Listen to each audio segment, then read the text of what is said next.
Welcome to Connecting the Dots, a non-traditional legal program with your host and trusted advisor, Liz Myska, your guide through the web of life's dilemmas.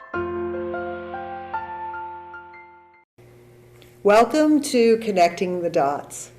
I'm your guest host, Virginia Schultz, and we're doing a second segment on driving with vision loss, and we have two wonderful researchers. But if they'll do a short introduction and then really dive into where they are in the research and where they see things going in the future. So welcome to Connecting on the Dots. Thank you. So my name's Alex Bowers. I'm from England originally, but I've been here in Boston now for 20 years. My background is as an optometrist. I'm not actually licensed to practice here in the US, just in the UK, but all of my research that I do at Scapens has very strong clinical relevance, in particular looking at how vision impairment affects driving and how we can help people with vision impairment to kind of cope with their vision loss when driving. Yeah, my name is Jing Xu. I came to the United States for my PhD education. I got my PhD in industrial engineering and focus on human-machine interaction and driving safety. And since about 4 years ago, after I got my PhD, I started working with Alex. And because I have engineer background, so my main research focus on using the virtual simulation technology to investigate how vision impairment impact driving. And also another important aspect of my research is how the current driver assistant technologies and the future autonomous driving accessibility features to support the life independence and transportation mobility for people who are blind and visually impaired. So as you can see, we kind of have a good research team here. Yes. I kind of have the clinical background. I've worked a lot with people with vision impairment over the years. And Jing kind of has the technical engineering background, and particularly a lot of expertise in developing scenarios for driving simulators. So driving simulators are one of the main tools that we use in our research. It's not the only method that we use, but it is a big aspect of our research because a driving simulator provides a safe, controlled environment in which we can evaluate how different kinds of vision impairment affect different aspects of driving. And in a driving simulator, you can actually create scenarios which in the real world would be too dangerous. And it also gives us the ability to give everybody who participates in the study exactly the same scenarios, which is not possible if you're driving out on the road. Using a driving simulator also allows us to try prototypes of devices that might help people when driving. I think these days, if you have a new car, you probably find that it beeps at you. Yes. If you go out of lane, yes, it beeps.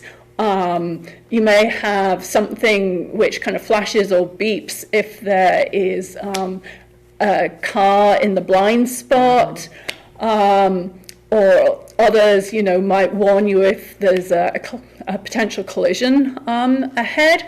So using the driving simulator, we can evaluate how these kinds of new technologies might actually help people with vision impairment, or perhaps they don't help, but at least we have a safe environment in which we can evaluate this.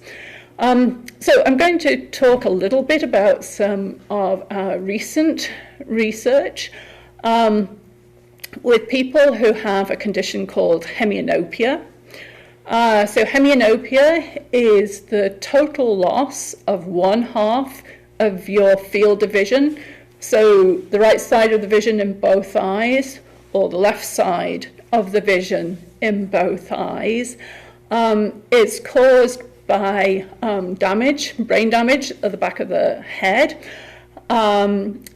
Very common after a stroke or a traumatic brain injury. So you're probably aware that after a stroke, many people are paralyzed down one side. Well, equally, they may also lose half of their vision on that side. So people with hemianopia essentially have one half of their vision missing, and then the other half of their vision is essentially normal. And they are allowed to drive in some states, not actually here in Massachusetts, but in New Hampshire, people with hemianopia are allowed to drive. So you can imagine that if you're driving along, you're looking straight ahead, you see nothing on this side. If there's a pedestrian there about to step off the curb, if you're looking straight ahead and you don't see on this side, you're not going to see that pedestrian.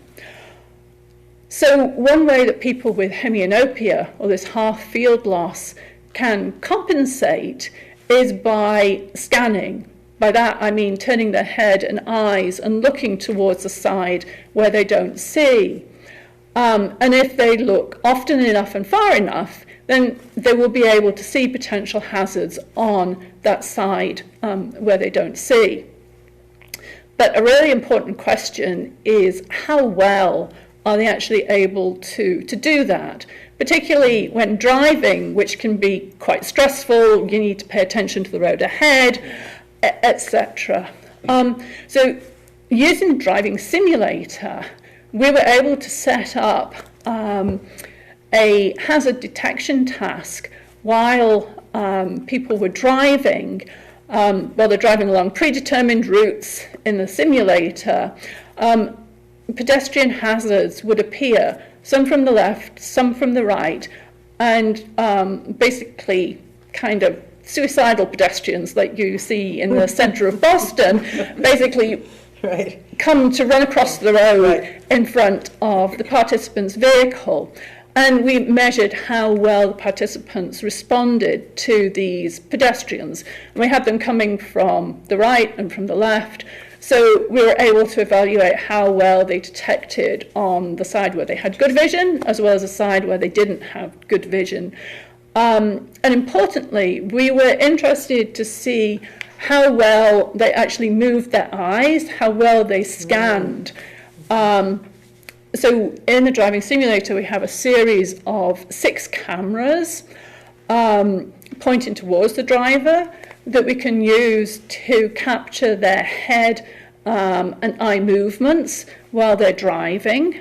So then we can afterwards look at the pattern of how they were moving their head and eyes relative to where the pedestrians were in the virtual world. And we can see from the data whether they actually looked towards the pedestrian or not. Did they look, and did they actually keep staring at the pedestrian?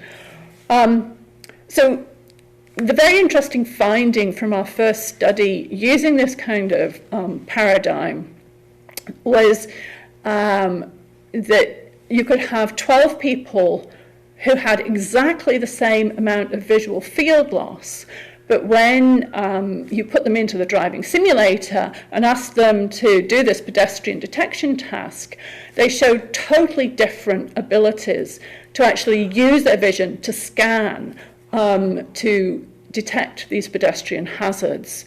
Some people scanned really well, kept looking over.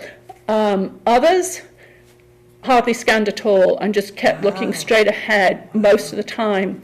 So this is an example where if you just look at somebody's vision impairment in terms of the traditional vision measures, so how much of the visual field is missing, it gives you no information about how well the person can actually use their vision when they're driving. So by putting them into the driving simulator and giving them a reasonably realistic task to do, then you can really evaluate their ability to use their vision, or another way of putting it, their ability to compensate for their vision loss. So having found this, some people scanned really well and other people with hemianopia didn't, we've done a number of follow-up studies. And we found this in every study that we've done. So some people with hemianopia clearly have the potential to scan well and have good detection performance on the side where they don't see. But there are others who clearly struggle. It may be because when you're driving, if you have hemianopia, you don't get any stimulus from your side vision to actually turn and look. Right. So as somebody with a full field of vision, if something moves over here in my side vision, I automatically turn my head and look. But people with hemianopia on the side of their vision loss, they don't have that kind of warning from peripheral vision. So they have to remember to look to the blinds, to the side where they don't have any vision. So we've looked at two things to help people, three. First of all, I briefly mentioned in the prior segment that we've looked at prism glasses. Prism glasses can, for people with hemianopia, can be used to kind of act as like an early warning system, to give a little bit of vision, visual field expansion into the side where they don't see, so they can be aware of something from the prism, which is a reminder that they need to turn their head and eyes and look. So in the driving simulator, we were able to get people to drive without the prism glasses and then with the prism glasses, and then measure how much they actually improved in their ability to detect the pedestrians when wearing the prism glasses. So this was an example of how we could use a driving simulator to actually quantify how much improvement there was with this optical device. Wow. We've also been interested, as I said, many new cars have these things that beep at you. We've kind of been interested in trying to look at this in the driving simulator and to see whether these kind of warning devices are actually helpful for people with vision impairment. So we've looked at two things. One, trying to help people with hemianopia to scan better. We basically monitored their head and eye scanning as they approached an intersection. And if they didn't make a sufficiently large scan to the blind side, then they got a little audio beep from a speaker that was on the side of their vision loss. So it was a very simple, intuitive kind of reminder, you need to look over there.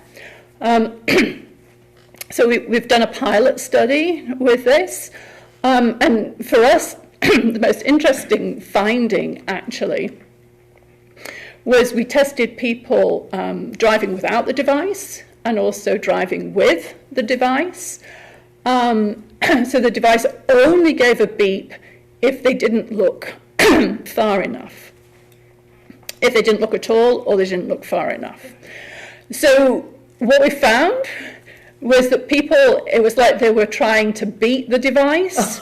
So they were actually looking earlier, far, making a nice big movement to look towards the side where they don't see, to avoid getting a beep. Getting in trouble. Right. So we found... Oh, that's great. Excuse me. We found that this was really interesting. And we're now planning to do some follow-up studies on that to see whether this could actually be used as a training method to help people to kind of learn how to scan effectively. So the other thing that we've been looking at is a prototype hazard warning device. So when people are driving, they get a lot of visual information, they get a lot of auditory information. What we're using is motors in a seat cushion. And if there's a hazard on the right, the motors on the right will vibrate. And if there's a hazard on the left, the motors on the left will vibrate. So it's a very simple, intuitive kind of warning. So as they're driving through the virtual world, we have software that continuously computes collision risk with different hazards. And if the collision risk exceeds a certain level, then they get a warning. And we found actually that these warnings have been quite helpful in terms for people with hemianopia, improved their detection rates and also how fast they responded to hazards on the side where they don't see. But the nice thing about looking at this in the driving simulator is, again, that we can look at how did they respond to the warning. When they got the warning, did it make them look towards the side from which the warning came so they could see the hazard, or did they just brake?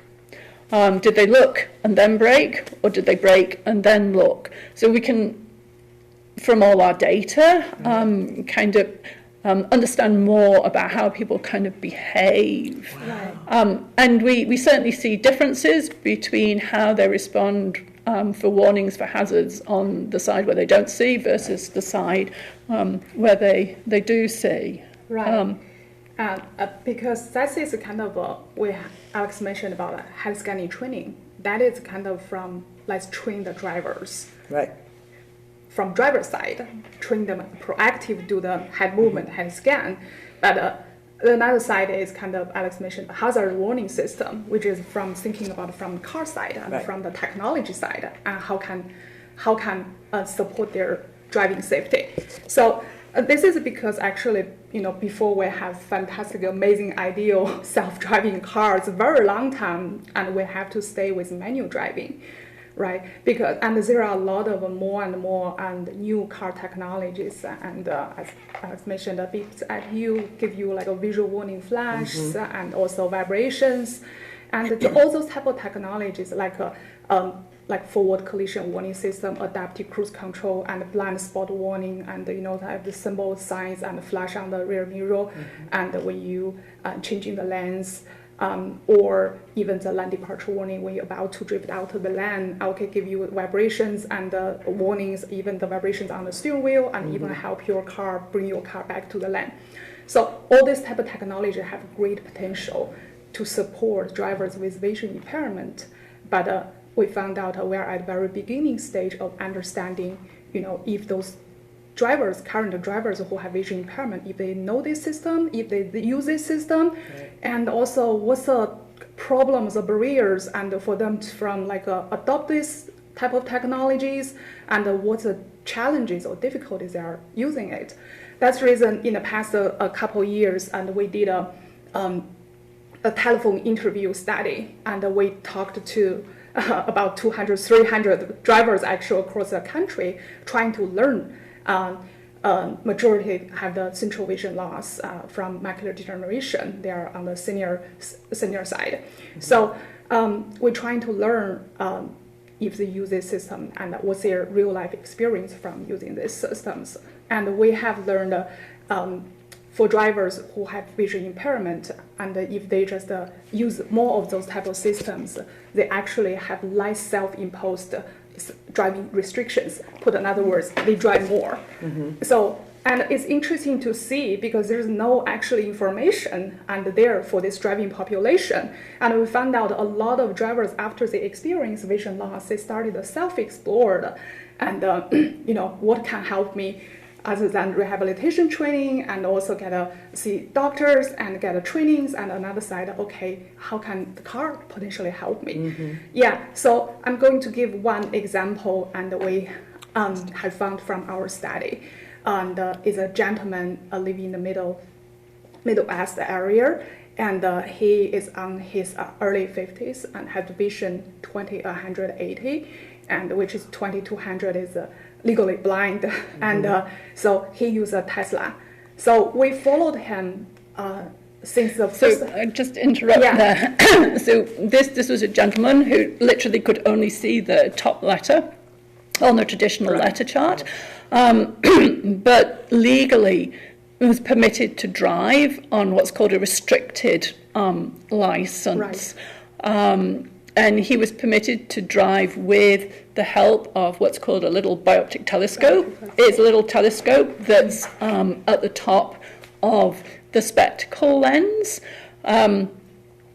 So most of the time when driving, he would actually be driving with his reduced level of vision, and occasionally would look through the telescope when he needed to have a more detailed, magnified view of the road ahead or a street sign, etc. Yeah, and after because we followed him exercise since like I purchased the Tesla from the first month and follow up him like more than 1.5 years, and to see how he self-explored and learned actually little by little, and how to use all different features in his Tesla Model Y and autopilot, traffic awareness, cruise control, and all these type of features support his daily driving. So it's just amazing to see how he use this type of technology in his Tesla car and maximizing his useful vision, and also by optic telescope glasses,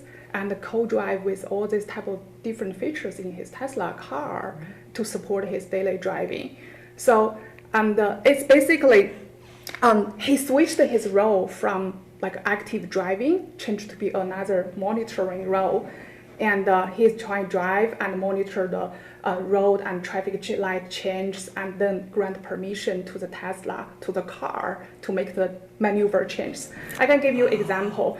For example, Tesla has a feature, traffic awareness cruise control, which can detect the red light and the stop signs are going to automatically stop before the intersection. As I mentioned earlier, intersections are really hard for people who have decreased vision. And then his job is he can just step down his head and through the small telescope, or actually from his with his useful vision, and try to check, confirm, okay, traffic lights changed from the green, from red to green, it's safe to go. And then he just lightly tap the stalk under the steering wheel, or lightly tap the acceleration pedal, and then give the car permission, keep moving.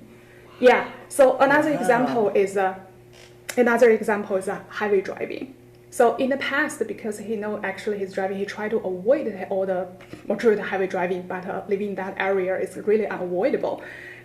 So he is trying to, for example, in the past, he stay in the slow lane, and also really only do very limited lane changing when it's really, really necessary. His strategy is kind of target a car in front and try to follow him, follow the car in front and maintain the distance, and never do the lane changing until it's really extremely necessary. But with the car, Tesla has the autopilot function, and now when cameras think about, okay, it's safe to changing the lane or so, and then he uses his vision, and okay, confirm it is safe, and then just give the car permission to make those type of changes. So he shared with me it's just really a car at the moment after he used the car 1.5 years. It's really changed to be an extended body and the good friends, and we work as a team together to support his daily driving. So after having this, and he was able to drive much more often than in the past, and drive much more different type of situations. In the past, he cannot drive at night at all, and very limited highway, of course, highway driving. But now he feel very comfortable to do that. And also another thing is probably from the past 20 years, since he started experience vision loss, and the first time he started to drive like close to 1,000 or 1,700 miles across the state to visit family during COVID. Wow. Yeah.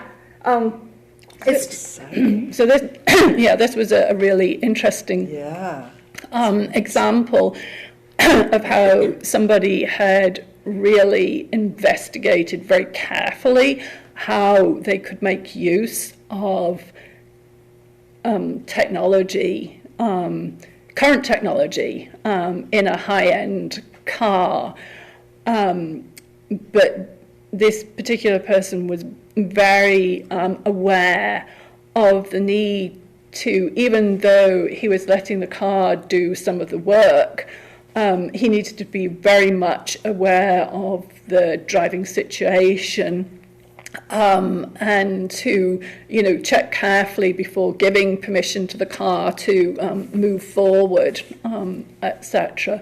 But it was a really interesting example of how he was making use of car technology, his own remaining vision, and also actually the telescope, because he did specifically use the telescope to check certain things in the environment before allowing the car to move forward at intersections. That's really exciting, and I like what you said about the co-driving. That whole concept is very different, that team. And we're getting to the end of this segment, believe it or not. Can you give us a little bit about what maybe the next little big aspect is, and then how people can get a hold of you if they want more information or want to be involved in any of your research? Yeah, at the moment we're still looking at how the different type of driver assistance systems, and try to see how we can support people utilize them and more, and even from training, even the Tesla driver didn't get any kind of training, and even what's the better, because they have a lot of problems and barriers from using it because of their vision, beautiful big screen, but he cannot see any information out of it, right. And including other type of car warning designs, and a lot of vision impaired people cannot use that.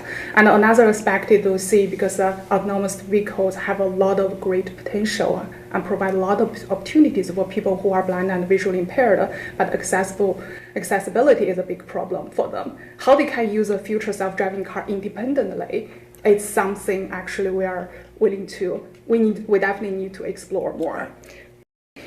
We are doing many studies, and we are always looking for volunteers who would be willing to come in to our lab to participate in studies, people who have what we call normal vision, either with glasses or contact lenses or no glasses, and then people with different kinds of vision impairments.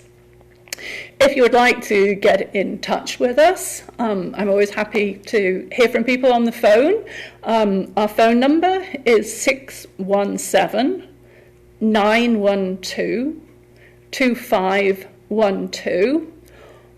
You can also find us on the internet. We have a lab web page. Google Bowers Lab, that's BOWERS, and you'll find our lab and contact information. So I think, to sum up, it's been really nice having this conversation with everybody, hopefully to give you a little bit more idea of the kind of research we're doing, the kind of questions we can address. It's always wonderful working with people with vision impairment to see how they use their vision in an everyday task like driving. And from a clinical perspective, it's very rewarding to do the kind of research where we can actually evaluate whether we can help people with different devices or automation technology, etc. So thank you very much for this opportunity to actually tell you a bit about us and our research. Thank you for being here on Connecting the Dots. I'm Virginia Schultz, a guest host, and we'll see you. Hope you'll join us on another segment in the future. Thank you again for being here. Please note that the information provided in this show is not a substitute for consulting with an experienced local attorney and receiving counsel based on the facts and circumstances of a particular transaction. To contact Lizbeth, email her at lizbeth@elizabethlmyska.com or call her office at 508-753-7681. We're online at connectingthedots.lawyer. Executive producers, Liz Myska and Jack Peacock. Producers, John Medberry and Bill Hamilton. A production of Elizabeth L. Myska, J.D., LLM, in association with Compliments.